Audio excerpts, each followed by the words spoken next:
Hey y'all, I'm Kaylee, a Southern trained pastry chef who believes comfort food can be beautiful and bold. Today we're making crispy fried chicken, but dressing it up like it's a dinner party. We're starting with a buttermilk brine that gives the chicken tenderness and flavor. Here's what you'll need. Chicken, I used breast and made cutlets. Buttermilk, hot sauce, I used Frank's, a little more. Garlic powder, paprika, brown sugar, pepper, onion powder, and cayenne.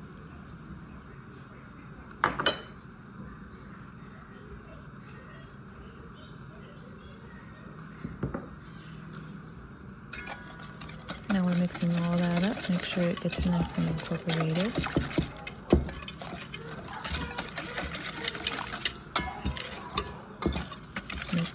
Mix.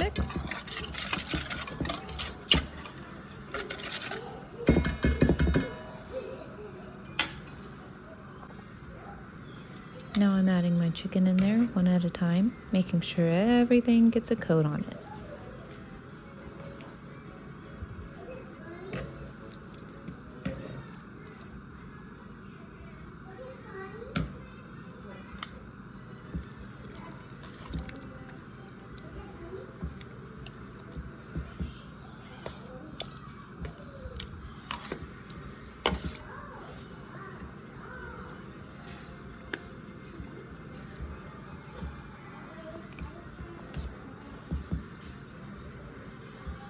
You want to make sure everything is covered, then you wrap it in plastic, and you want to brine it for about 4 hours. Overnight is best though. Here I am ricing my potatoes. It's best to use a potato ricer because it makes it nice and creamy. I use golden potatoes here.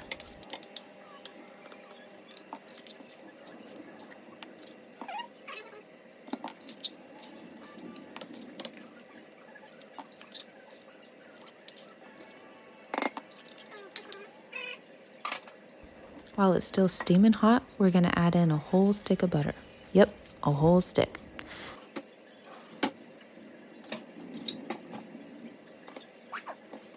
Then we're going to mix that in until it's almost melted.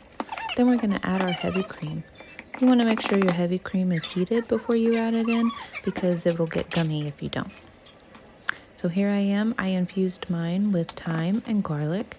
I didn't add it all in because I wasn't sure exactly how much to put in, and I didn't want my potatoes to be too runny. And your potatoes are going to suck up all of that moisture. So here I am with the seasoned flour mix. I added in half a cup of cornstarch, and then I added in some salt and pepper, garlic, paprika, and cayenne. Mix that all together.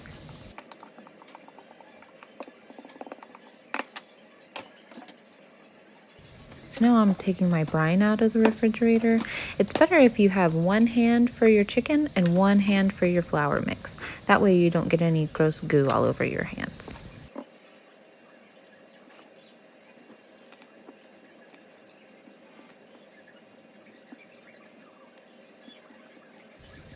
Ooh, look at that, all nice and coated. Now we're going to do another one. Remember, one hand for your chicken and one hand for your flour.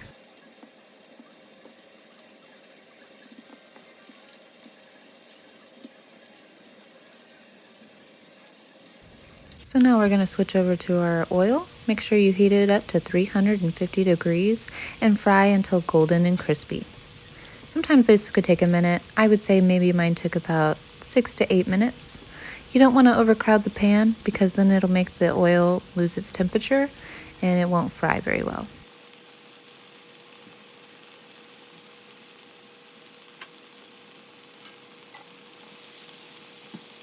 You might have to flip your chicken around depending on how much oil you have in the pan. Here I flipped it around a few times.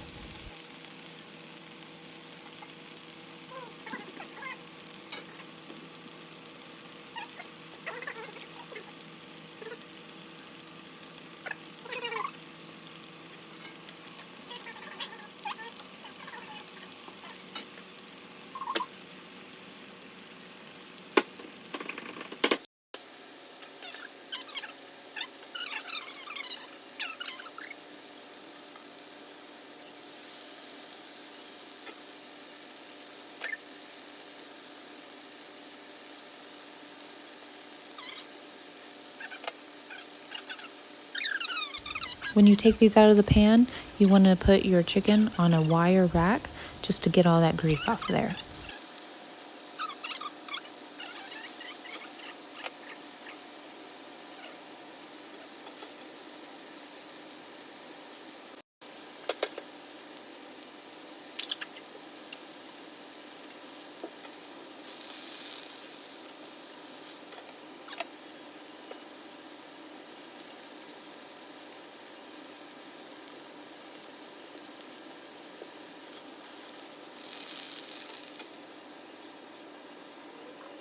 Whenever you drop your chicken in your oil, you always want to make sure to drop it away from you so that it doesn't splash on you and burn you.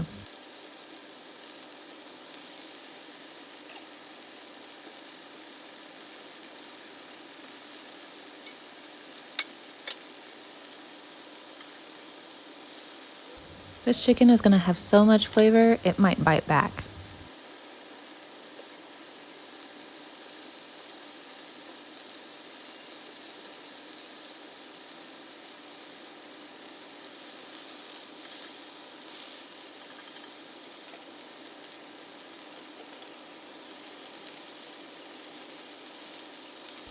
A tip for your grease, you can use a laser thermometer like I did, and it'll help you maintain your temperature.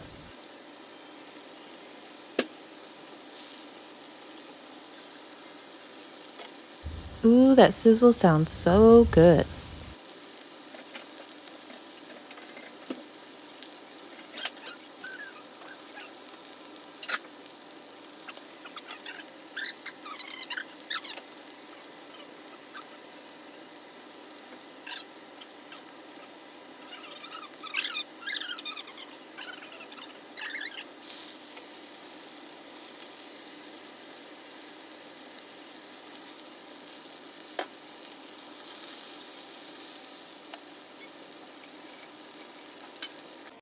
Okay, now we're making the oil.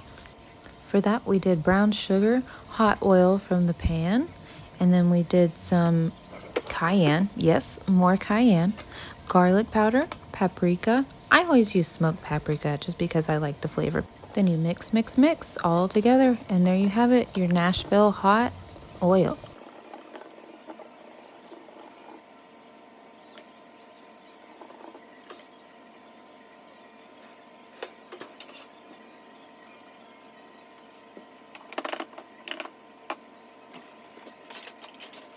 After you have that all set up, here comes the plating. And this is where it gets real fancy, y'all. Stack the potatoes like a cloud, rest the chicken on top, drizzle more oil, and add carrots, and then garnish. So the carrots, I did just a roasted carrot. I added some honey and brown sugar on top, some Dano's original seasoning, salt, and pepper. I didn't show that just because I forgot to record it.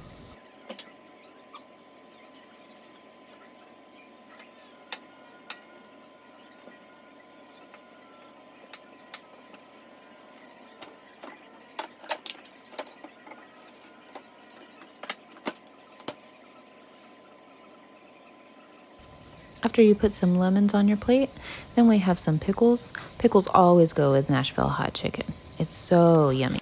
There you have it, Southern elegance on a plate. If you love Southern food that feels like home and looks restaurant ready, hit that subscribe button. Next week we're gonna make something else Southern and super fancy. Let's take a bite and see how it is. Yes, I know I have some oil on my hand. Ooh, that chicken is so good. Bye, y'all. See you next week.